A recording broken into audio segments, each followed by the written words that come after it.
ಇವರೆಲ್ಲರ ಜೊತೆಗೆ ನಾನು ಪ್ರಥಮ ಸಿದ್ಧನಾಗಿದ್ದೇನೆ. ಎಲ್ಲರೂ ರೆಡಿಯಾಗಿದ್ದಾರೆ. ನಮ್ಮೆಲ್ಲರನ್ನು ಒಂದೇ ಸಲ ಅಥವಾ ನಮ್ಮನ್ನ ಇದರಿಂದ ಗುಡಿಪಾರಣ ಮಾಡಿ ಎಲ್ಲದ ಗುಡಿಪಾರ ಮಾಡಿಬಿಡಿ.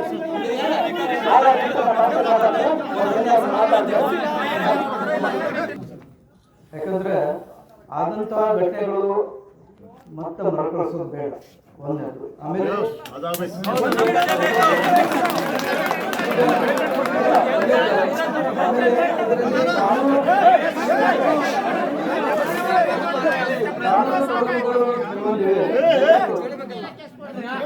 ಕೂಡ ತೊಡಕುಗಳು ಕೆಲವೊಂದಿವೆ, ಅವು ಇಲ್ಲಂತಲ್ಲ.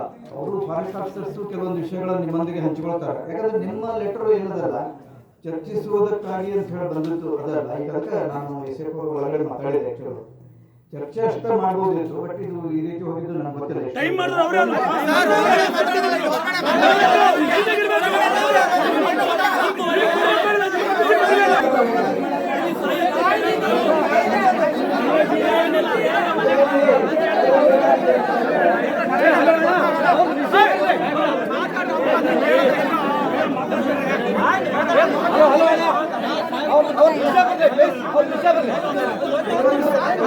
ಸ್ವಲ್ಪ ಶಾಂತ ರೀತಿ ಕಾಪಾಡ್ಕೊಳ್ಬೇಕು ಅಂತ ಕೇಳ್ಕೊಳ್ತೇನೆ.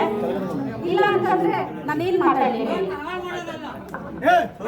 ನೀವು ಶಾಂತವಾಗಿದ್ರೆ ನಾನು ಮಾತಾಡ್ತೀನಿ. ಮೊದಲನೇದಾಗಿ ನಾನು ಹೊರಗಡೆ ಇದ್ದೆ, ತಡವಾಗಿ ಬಂದಿದ್ದಕ್ಕೆ ಕ್ಷಮೆ ಇರಲಿ. ಒಂದು, ನನಗೆ ಪರ್ಟಿಕ್ಯುಲರ್ ಆಗಿ ನೋಟಿಸ್ ಕೊಟ್ಟಿರ್ಲಿಲ್ಲ, ಆದ್ರೆ ರೈತರು ಕರೀತಾ ಇದ್ದಾರೆ ಅಂತ ನಮಗೂ ಗೊತ್ತಿದೆ. ಹಾಗಾಗಿ ಹೇಳಿದ ತಕ್ಷಣ ನಾನು ಬಂದಿದ್ದೀನಿ ಸ್ಥಳಕ್ಕೆ.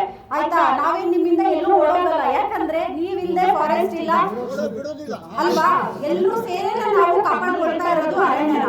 ಮೊದಲನೇದಾಗಿ ಏನ್ ಹೇಳ್ತಾ ಇದ್ದೀರಾ ನೀವೀಗ ಅಂತಂದ್ರೆ, ಮೊನ್ನೆ ನಾವು ರೀಸೆಂಟ್ ಆಗಿ ಒಂದು ಎವಿಕ್ಷನ್ ಮಾಡಿದಂತ ಜಾಗ, ಅದು FRA ಅಲ್ಲಿ ಅರ್ಜಿ ಏನು ಇತ್ತು ಆ ಪ್ರದೇಶ ಬಿಟ್ಟು ಉಳಿದಿದ್ದ ಪ್ರದೇಶ ಮಾತ್ರ ಎವಿಕ್ಷನ್ ಮಾಡಿರೋದು. ಅದರಲ್ಲೂ ನಮಗೆ ಆದೇಶ ಇದೆ, 2010ನೇ ಸಾಲಿನಲ್ಲಿರುವಂತ ಆದೇಶ ಇದೆ.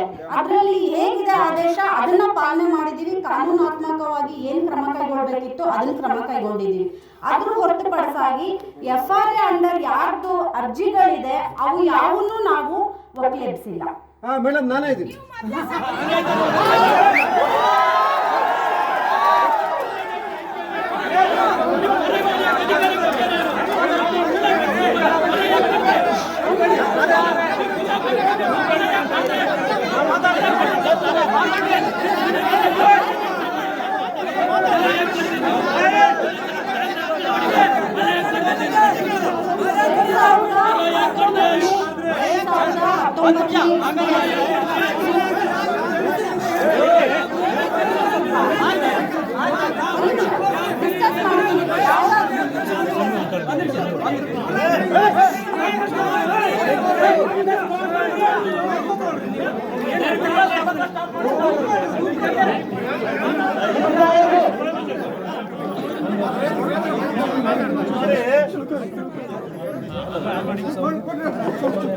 ಅನಾವಶ್ಯಕವಾಗಿ ಯಾರು ಮಾತಾಡಬೇಡಿ.